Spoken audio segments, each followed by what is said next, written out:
So the songwriter's vision comes to an end like this. He realizes that everything that he had seen had come to him as a call from the Lord, including the threatening storm clouds and the thirsty children who were in the river. I've been reading about three women from the Middle Ages who themselves received visions. And it was a vision that was quite different from what they had been shaped in. The male theologians of their days had essentially connected the cross and everything that human beings had to bear with the wrath of God.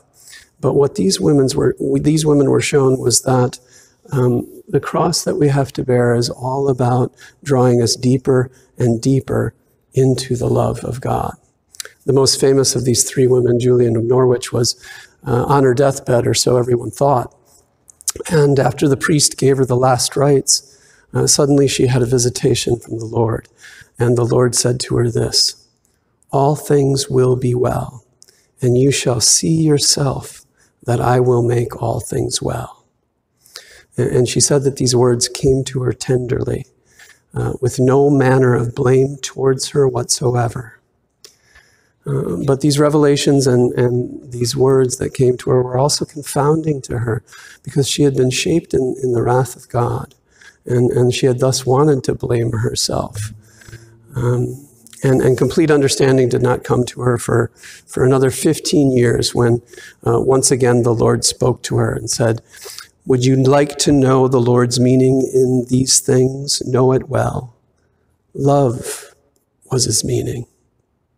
Who showed you these things? Love did. What did he show you? Love. And why did he show it to you? For love.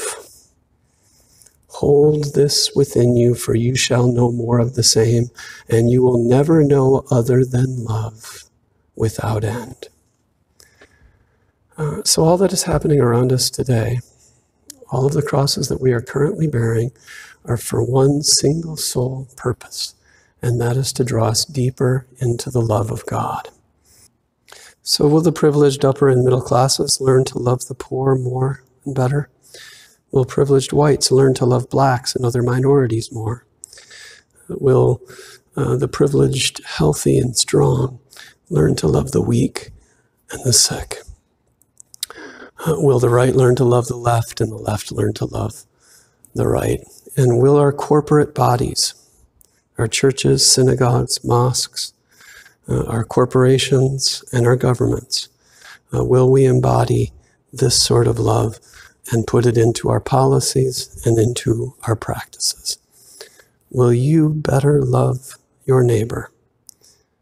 Anyone who is hurting in your midst, whether it be somebody that you meet online, somebody in person. And remember that in some form of fashion, everybody is hurting because we are fallen creatures. So will you better love your neighbor with the kind of love that you yourself are in need of when you are hurting?